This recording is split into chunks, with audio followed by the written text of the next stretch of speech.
Pangibadah Brayat Minggu Paskah 6 Pasamuan Gereja Kristen Jawa Sidomulyo Minggu 17 Mei 2022 kanthi jejer ngilekake katresnan. Sadaringipun kawiwitan monggo kita sami mendhet wekdal ening kita dherekaken.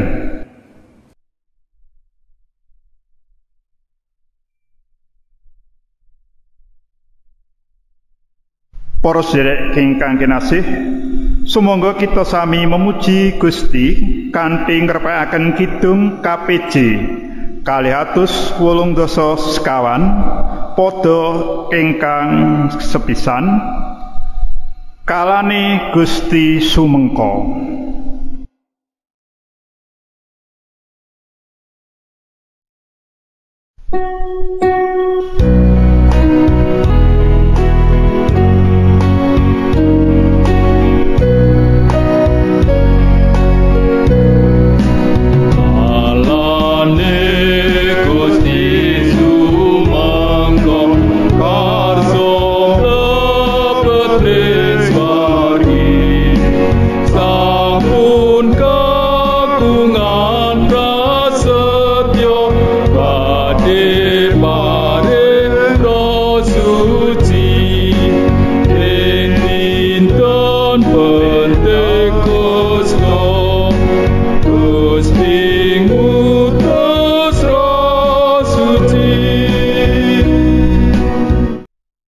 Pangibadah Minggu Paskah kaping 6 menika lumampah ing asmanipun Allah Sang Rama, Sang Putra lan Sang Roh Suci. Sih rahmat lan tentrem rahayu saking Allah Rama kita lan Gusti Yesus Kristus wontena ing para sedherek sedaya. Amin. Para sedherek ingkang kinasih, saben tiyang ingkang dados pendherekipun Gusti Yesus dipun timbali ngilekake katresnan. Pepalanging katresnan menika raos sengit, nanggulangi raos sengit menika boten gampil.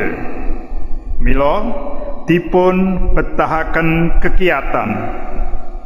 Kita ngunjukaken pamuji syukur bilih Gusti Yesus maringaken juru pitulung supados kita wantun ngadepi raos sengit lan saged ngilekaken katresnan ing satengahing pangancamipun raos sengit. Lumantar jejering ibadah dinten menika ngilekaken katresnan, kita dipun santosaken dening Gusti kangge netepi timbalanipun. Para sedherek kinasih, monggo kita sami ngrepekaken kidung pamuji saking KPJ 288 padha setunggal lan padha 3 Sang Roh Suci dedalem ing ati.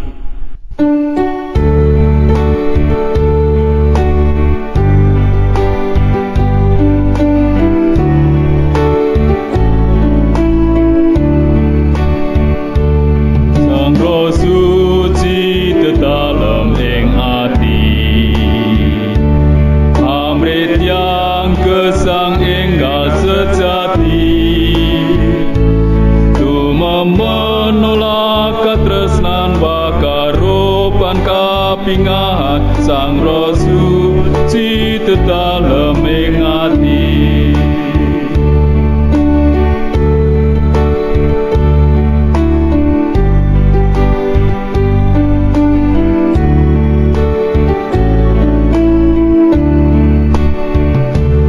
Sang Roh Suci dedalem ing ati.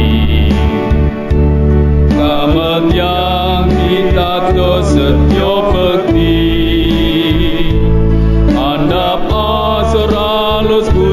Saged ngemudeni diri Sang Roh Suci dedalem ing ati.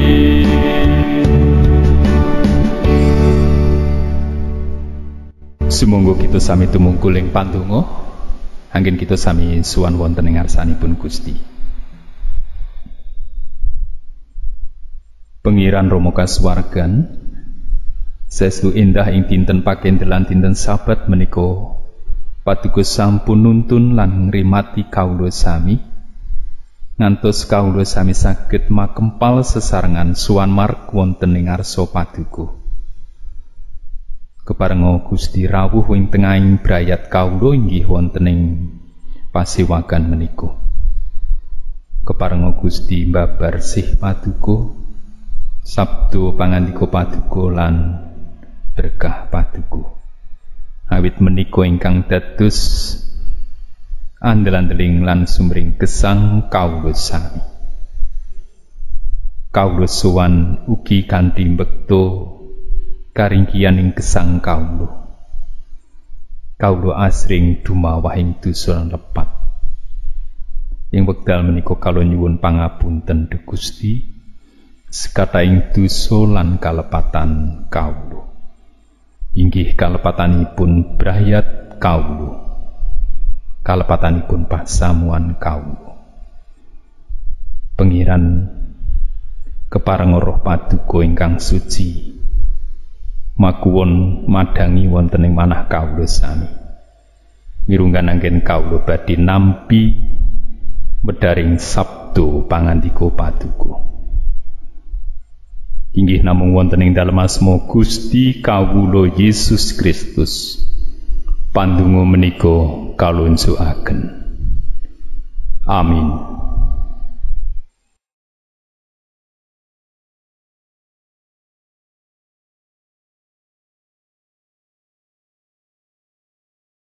Para sedherek ingkang dipun kasihi dening Gusti Yesus Kristus, kepareng nampeni pangandikanipun Gusti ingkang kapendhet saking Yohanan 11 ayatipun gangsal 11 dumugi 21. Yohanan 11 ayat gangsal 11 dumugi 21 ingkang mekaten. Menawa kowe padha tresna marang aku, padha netepana pepakonku. Aku bakal nyuwun marang Sang Rama, nuli kowe bakal padha diparingi Sang Juru Panglipur, supaya panjenengane nunggala karo kowe, iya iku roh ing kayekten. Jagat ora bisa nampani panjenengane, amarga jagat ora nyumurupi lan ora wanuh karo panjenengane. Nanging kowe padha wanuh marang panjenengane, amarga panjenengane nunggal karo kowe lan bakal dedalem ana ing kowe. Kowe ora bakal dak tinggal lolo, aku bakal mbaleni kowe. Kurang sedelo lan jagat ora bakal ndeleng aku maneh, nanging kowe ndeleng aku. Awit aku urip lan kowe iya bakal urip. Ing wektu iku kowe bakal padha nyumurupi yen aku ana ing ramaku lan kowe padha ana ing aku, tuwin aku ana ing kowe. Sing sapa nggondheli pepakonku kalawan ditetepi, iya iku kang tresna marang aku. Lan sing sapa tresna marang aku iku bakal dikasihi dening ramaku, sarta iya bakal dak kasihi, sarta aku bakal nglairake sariraku marang wong iku. Mekaten pangandikanipun Gusti. Para sedherek ingkang dipun kasihi dening Gusti, Jejer pangibadah menika ngilekaken katresnan. Kita sami tresnani dumateng Gusti awit Gusti Allah wonten ing Gusti Yesus Kristus menika langkung rumiyin tresnani dhateng jagat, tresnani dhateng manungsa inggih tresnani dhateng panjenengan saha kula. Mila katresnan menika sumberipun inggih namung saking Gusti Allah piyambak. Kados sabda pangandika kala wau mirunggan wonten ing ayat 21. Sing sapa nduweni sarta netepi pepakonku ya iku kang tresna marang aku. Babar katresnan menika wah gampil wonten ing pangucap nanging angel wonten ing tumindakipun.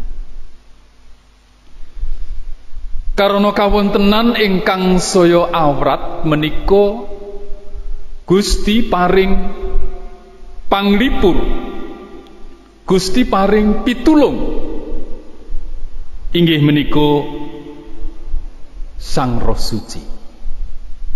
Utawi wonten ing basa Alkitabipun menika kawastanan Parakletos. Parakletos menika tiyang ingkang dipun timbali kangge mitulungi samangsa wonten karibetan.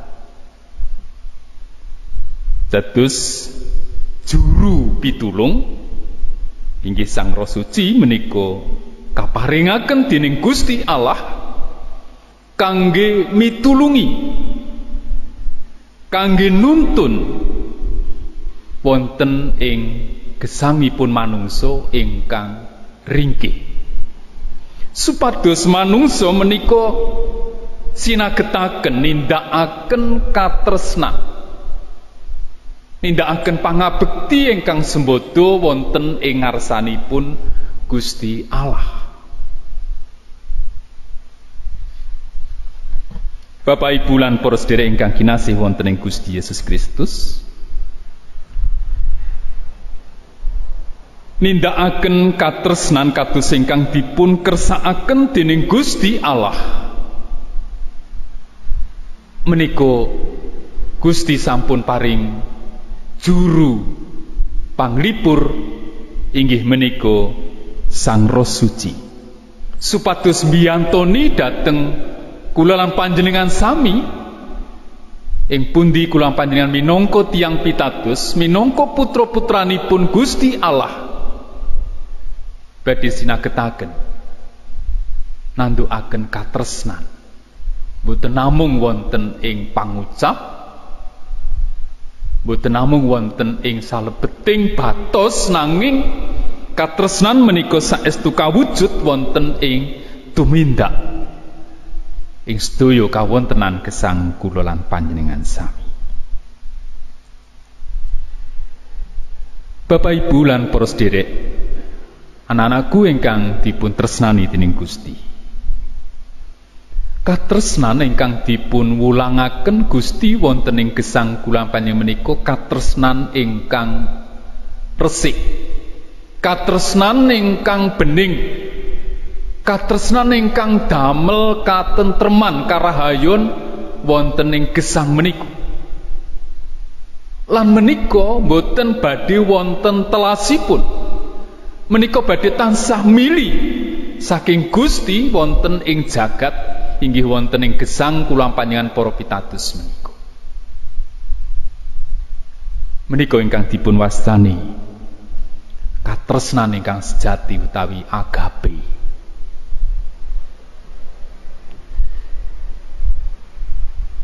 Anggen kula panjenengan nindakaken katresnan agape ingkang dipun wulangaken dening Gusti, Gusti lajeng paring juru panglipur, juru panuntun inggih menika Sang Roh Suci.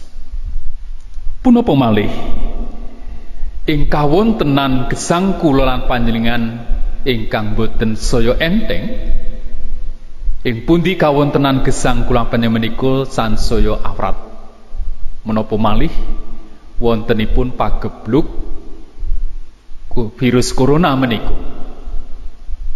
Ing pundi kawontenan gesang menika saestu karaos awrat.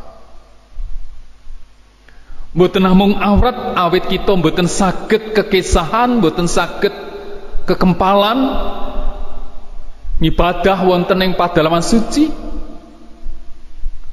Nanging awrat ugi awit kita inggih ngraosaken secara ekonomi pados tetedan penghasilan menika inggih awrat angel. Dereng malih wontenipun Durjana ingkang sliweran wonten ing tengahing masyarakat menika ugi saya damel kawontenan gesang menika saya awrat. Mila ing kawontenan ingkang kados mekaten menika kangge nilekaken katresnanipun Allah wonten ing pagesangan menika boten gampil. Nanging kita bekjo dene Gusti menika paring panglipur inggih menika Sang Roh Suci wonten ing gesang kula panjenengan sami. Supados anggen kita sami nindakaken katresan boten namung ing wekdal swasana ingkang sekeco. Senadyan wonten ing swasana ingkang awrat ingkang angel, ing pundi tiyang namung betahaken menggalihaken kabetanipun piyambak-piyambak, katresnan boten saged lajeng dipun supekaken wonten ing gesang kula panjenengan. Nanging katresnanipun Allah menika kedah dipun ilekaken ing swasana ingkang kados mekaten supados katentreman, pengajeng-ajeng, karukunan menika tansah tuwuh wonten ing gesang kula lan panjenengan sami. Pancen boten gampil awrat nandukaken katresnan ing salebeting kawontenan ingkang kados mekaten. Nanging ing wekdal kula panjenengan nandukaken katresnan ing mriku sejatosipun kita nampi sehipun Allah, sehipun sesami kita. Nanging ing wekdal kula panjenengan boten nindakaken katresnan ing mriku ugi kula panjenengan boten ngraosaken lan nampi sehipun Allah lan sehipun sesami. Menawi sih katresnan saking Gusti boten dipun ilekaken kawontenaning gesang menika boten saya enteng nanging badhe tansaya awrat. Mirunggan ing wekdal menika Gusti nimbali kula panjenengan wonten ing pambujananipun. Ngemutaken kados pundi anggenipun Gusti mbabar sihipun dhateng jagat, dhateng kula lan panjenengan sami ngantos ngurbanaken putranipun inggih menika Gusti Yesus Kristus. Katresnanipun Allah mboten namung wonten ing pangandikan, nanging katresnanipun Allah kawujud wonten ing pakaryanipun. Anggenipun ngrembat dosanipun manungsa kula lan panjenengan sami. Ing mriku kula panjenengan kitih kaimutaken supados kanthi bujana suci menika awit kita nampi sih katresnanipun Allah, kita lajeng saged ngilekaken katresnanipun Allah menika dhateng sesami kula lan panjenengan sami. Mirunggan dhateng sedherek sakiwa dengan kita ingkang kawontenanipun awrat awit pagebluk virus corona menika. Gusti berkahi kula panjenengan sami. Amin. Monggo kita sami lumebet ing wekdal hening ngeningaken dawuhipun Gusti manah kawiwitan.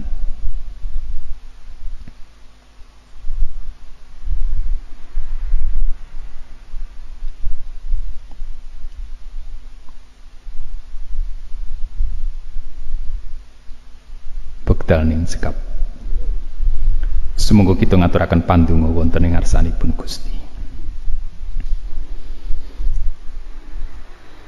Pengiran ingkang maha kuwaos, puji syukur kunjuk wonten ing ngarsa paduka Gusti. Ing salebeting kawontenan pagebluk virus corona meniku. Sih katresnan paduka inggih tansah lumubir lumuntur wonten ing gesang kawula. Dene ngantos dumugi wekdal menika paduka inggih paring kesarasan karahayun kacekapan wonten ing gesang brayat kawula. Paduka tunggilaken brayat kawula.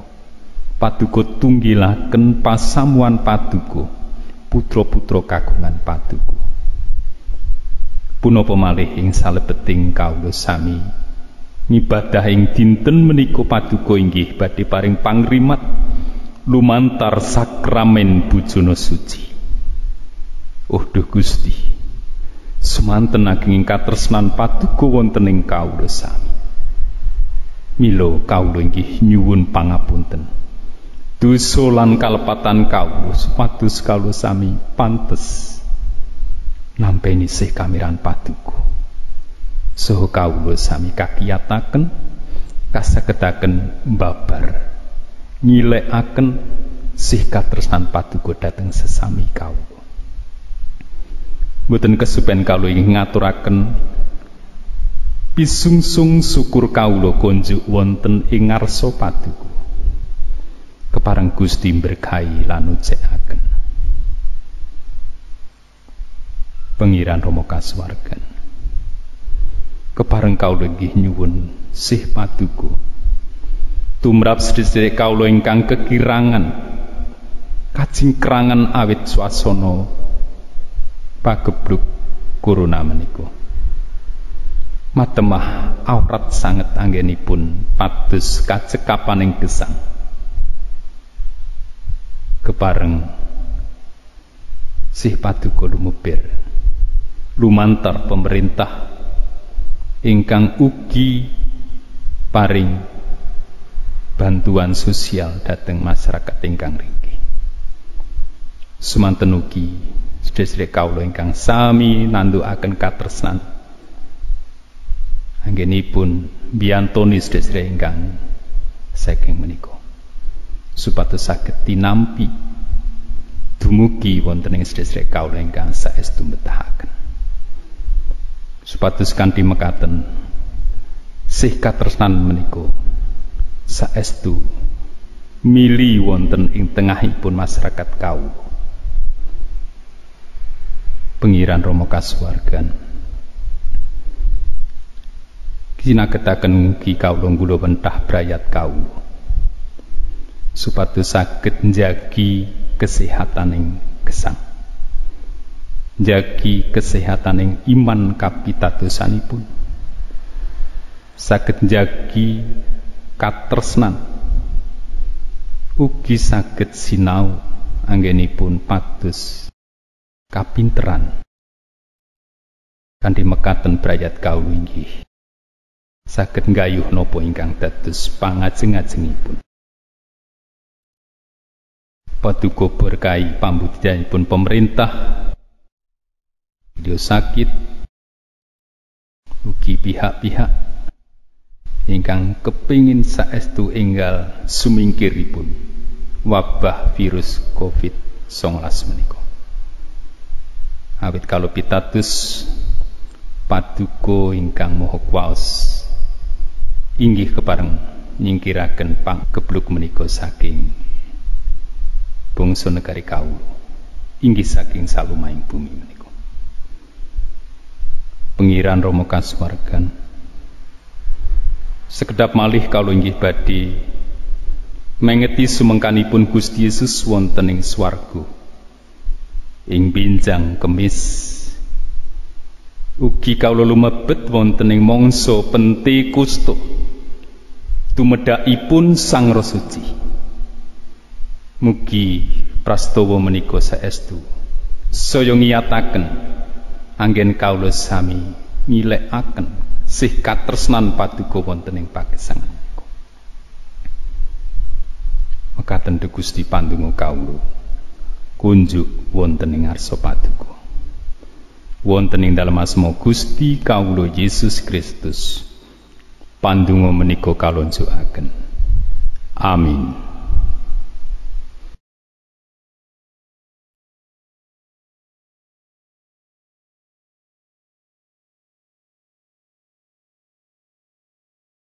Sederek ingkang kinasih, sesarengan kalian sedaya umat ing pundiya panggenan lan jaman, sumangga kita sami ngucapaken pengaken pitados rasuli. Kawula pitados dhateng Allah Sang Rama ingkang Maha Kawasa, ingkang nitahaken langit kalian bumi. Inggih pitados dhateng Yesus Kristus ingkang putra ontang-anting Gusti kawula, ingkang kabobotaken dening Roh Suci miyos saking prawan Maryam, ingkang nandhang sangsara nalika jumenengipun Pontius Pilatus, kasalib nglampahi seda, lajeng kasarekaken tumedhak dhateng ing teleng Palemengan.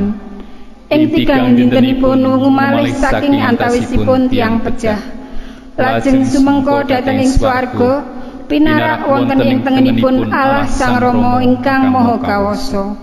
Saking ngriku inggih badhe rawuhipun ngadili tiyang ingkang gesang kaliyan ingkang pejah.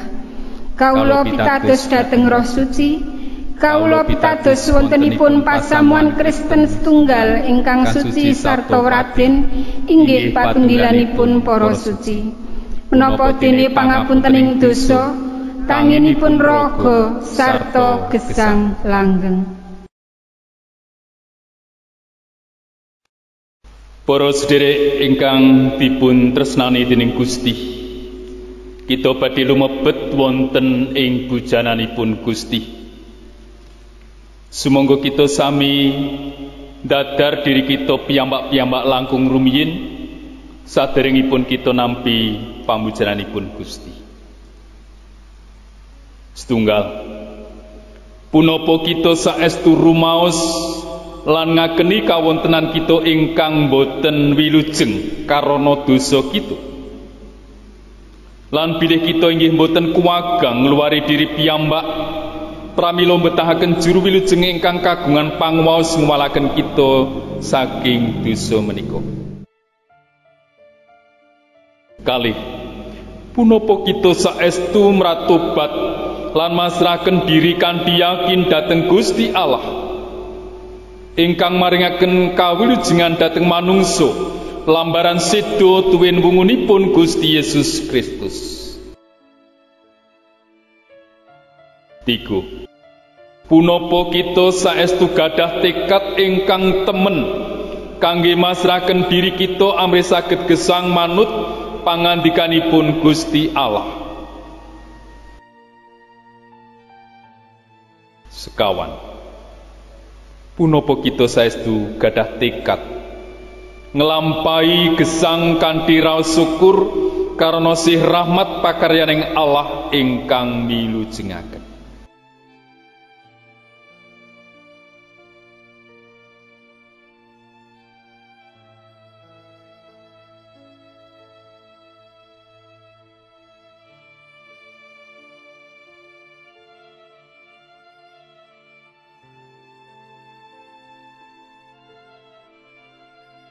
Roti ingkang kita juwil-juwil menika dados pratandha patunggilan kita kaliyan sariranipun Gusti Yesus Kristus. Sumangga panjenengan tampeni.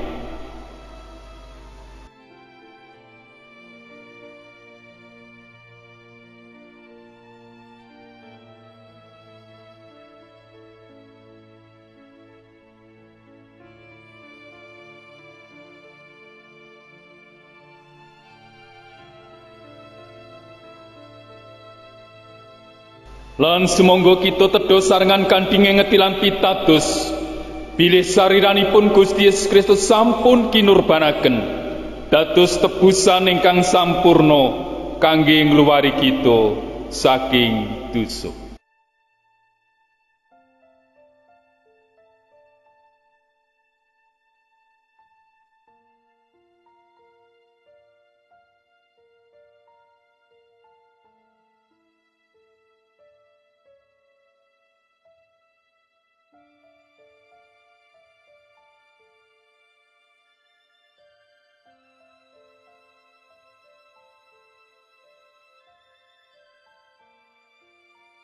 Anggur wontening tuwung menika dados pratandha patunggilan kita kalian rahipun Gusti Yesus Kristus ingkang kawutaken wonten ing kajeng salib.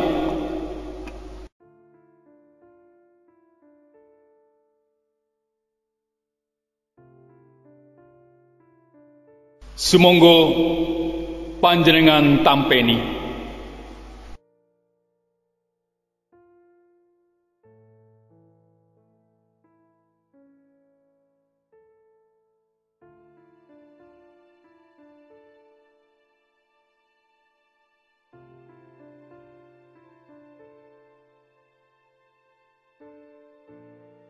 Sumangga kita unjuk sarengan kanthi ngengetilan pitados bilih sarahipun Gusti Yesus Kristus sampun kawutahaken dados tebusan ingkang sampurna kangge ngluwari kita saking dosa.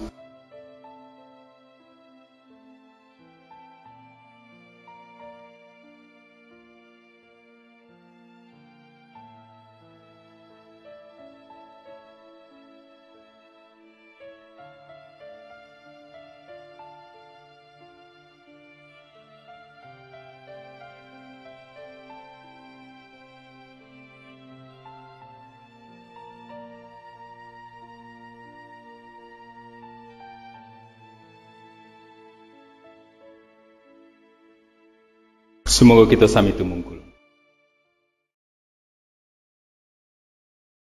Kawula ngaturaken panuwun dhumateng Gusti dening Paduka sampun ngeparengaken kawula nampi sakramen bujana suci menika. Kepareng kawula nyuwun panuntunipun Sang Roh Suci supados kawula saged mbabar sikap tresnan Paduka wonten ing pagesangan kawula. Ing dalem asma Gusti Yesus kawula ngaturaken panuwun. Amin. Sumangga sesarengan ngaturaken pisungsung. Ing dinten menika wonten pisungsung Minggu lan pisungsung bujana suci. Semoga kita sarengi kanthi ngrepekaken kidung KPJ 308 pada setunggal kalih lan sekawan. Kula sami sesarengan.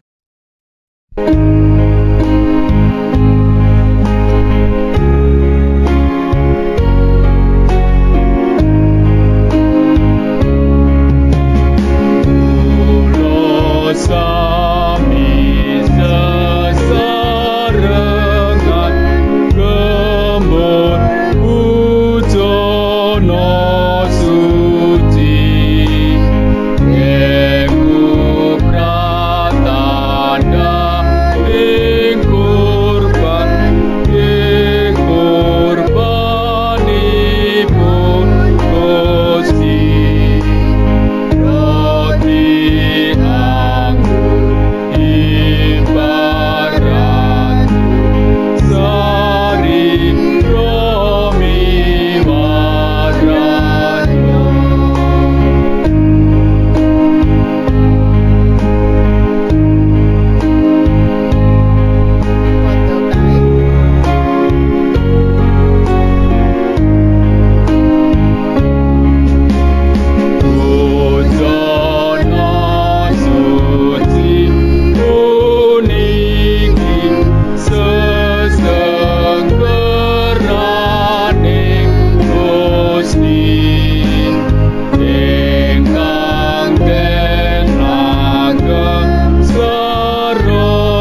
sumangga kita tampeni berkahipun Gusti.